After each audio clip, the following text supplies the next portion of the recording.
Hi, You Can Heal family. Good morning, afternoon, and evening. Glad you're joining us today. I have Dolly with me, and let me tell you, she's doing mic checks and all kinds of stuff to start this video. She's already doing the most. So we're going to read chapter 4. Thank God it's a short chapter she wanted to read with me tonight because I don't know if I can.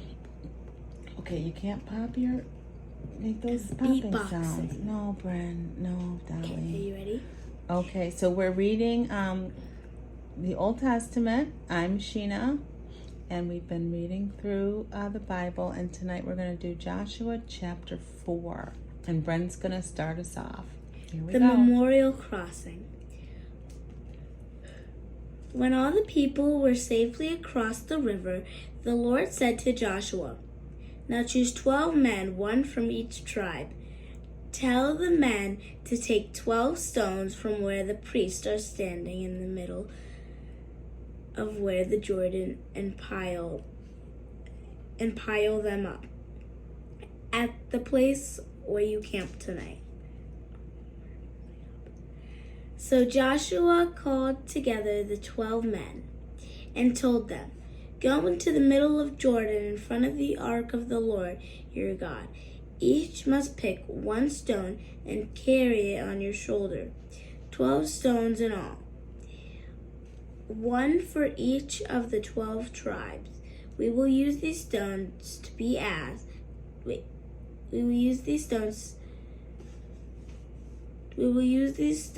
build a memorial.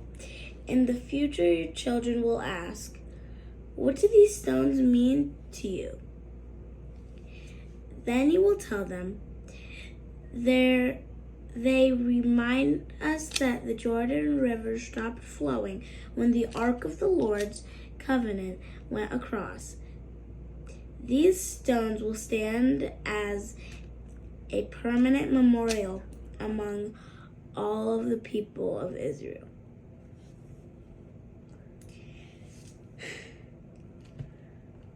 Can you read? Keep going. You said you were going to. So the men did as Joshua told them. They took the 12 stones from the middle of the Jordan River, one for each tribe, just as the Lord commanded Joshua. They carried them to the place where they camped for the night and constructed the memorial there. Joshua built another memorial of 12 stones in the middle of the Jordan, at the place where the priests carried the Ark of the Covenant were standing. The memorial remains to this day. Okay, that was good, Dolly. A couple words. I know. You like to about, but you did good. You did good. You know what I was thinking? What?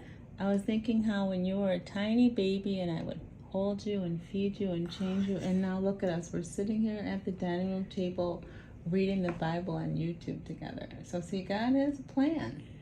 God has a great plan for you, because how many 9-year-olds are sitting there reading the Bible with their mom? Not a lot of people, but the Quiner sisters, shout out to the Quiner sisters, they're the best ballerinas. They get up, the first thing they do is read their Bible in the morning. Well, the people might not know who the Quiner sisters are.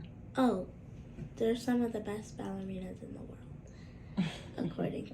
Just that's my opinion. You can look them up. They're amazing. You can follow their like what they have for breakfast, lunch. It's very healthy. It's nice. I know Miss Chrissy Sam will like that. So.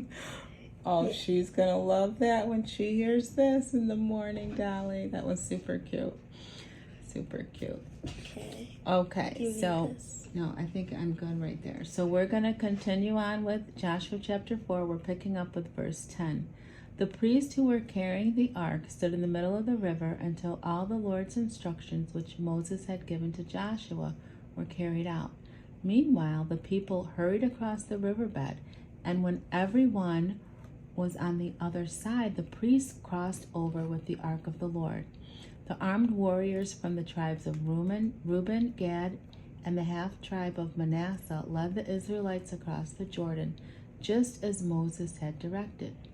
These warriors, about 40,000 strong, were ready for battle, And they crossed over to the plains of Jericho in the Lord's presence. Verse 14.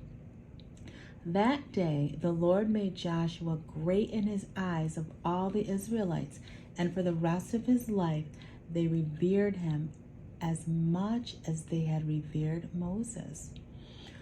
This reminds me how, you're replaceable, People always think, oh, if I don't do it, who else will? Well, God will raise someone else up, because it says right here, they revered Joshua just as much as they did Moses. Can I say something? Yeah. Okay. If God asks you to do something, I'd do it. Not just because, oh, if I don't, not just oh, if I don't do that, I'm going to be struck down by the Lord. That's probably something that might happen. I don't know. The Lord works in mysterious ways, okay? But also, not because you're forced to, but because you want to, you should. That's good. You don't feel forced to do it. You feel like you should do it. You feel like this is something that you want to do. Yeah. It's like you're called to do. You're called to it. Yeah, if God asks you to do something, and I'd be like, nah, you can pass it on to somebody else. I don't need that.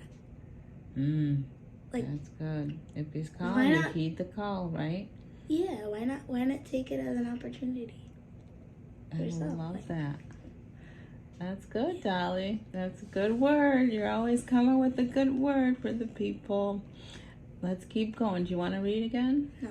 Okay. Not right now. Okay. Verse 15. The Lord had said to Joshua, command the priests carrying the Ark of the Covenant to come up out of the riverbed. So Joshua gave the command, and as soon as the priests carrying the Ark of the Lord's Covenant came up out of the riverbed, the Jordan River flooded its banks as before. The people crossed the Jordan on the 10th day of the first month, the month that marked their exodus from Egypt. Now, isn't that interesting? In the same month, they crossed the Jordan they made the exodus. They camped at Gilgal, east of Jericho. It was there at Gilgal that Joshua piled up the 12 stones taken from the Jordan River. Then Joshua said to the Israelites, in the future, your children will ask, what do these stones mean? Verse 22, Dolly. Verse 22. Then you can tell them, this is where the Israelites crossed the Jordan River. Crossed the Jordan on dry ground. For the Lord your God dried up the river right before your eyes, and he kept it dry until you were all across, just as he did at the Red Sea. When he dried it up,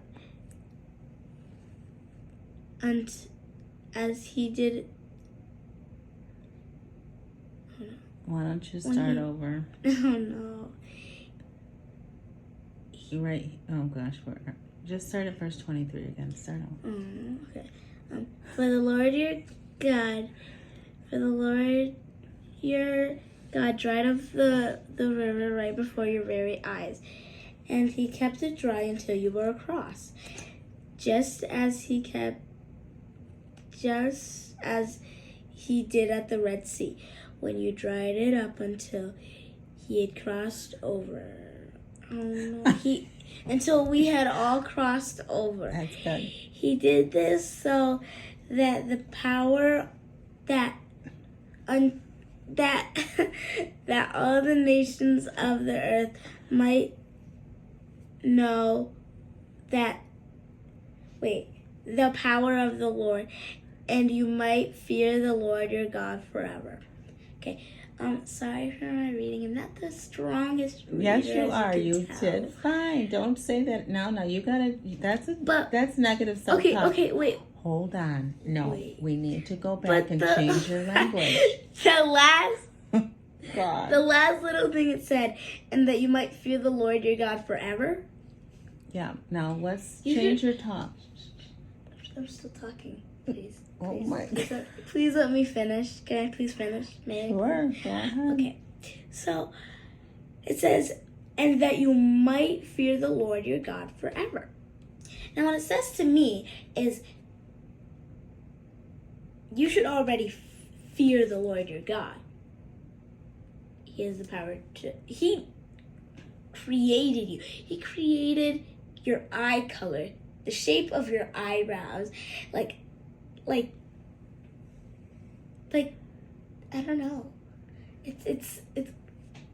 Well, he's saying here Why that not? he's saying here it's a Yeah. reminder, just like Yeah. they parted the Red Sea when they crossed it in Egypt. He did the same thing. They were able to cross the Jordan on dry ground. So he's saying he did that to remind you to fear the Lord forever, that you might fear the Lord forever. It's not really a suggestion. It's like, hey, you know, I did this again. So this is showing you like extra, like fear God, because he is powerful. Why wouldn't you fear God? Yeah. We have to get to know him. Yeah. We have to get to know him. Now let's go back and revisit that negative self-talk. So how can you turn that around? No, we're not gonna, no. How can you turn that around? What can you say about your reading? Give a good affirmation. What can you say? I'm getting better at reading. No, say I am, an I am statement. I am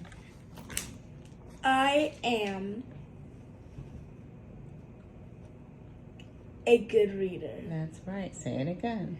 I am a good reader. Say it one more time. I am a good reader. Very nice. Okay. Very nice. Oh, yeah. So, there you have it, You Can Nail family. That is the end of Joshua chapter 4, and I hope you enjoyed. The mic wasn't plugged in.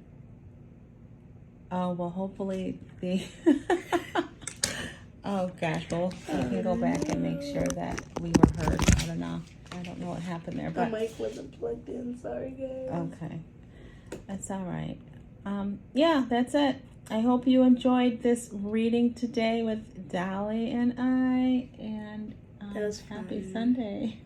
It was fun.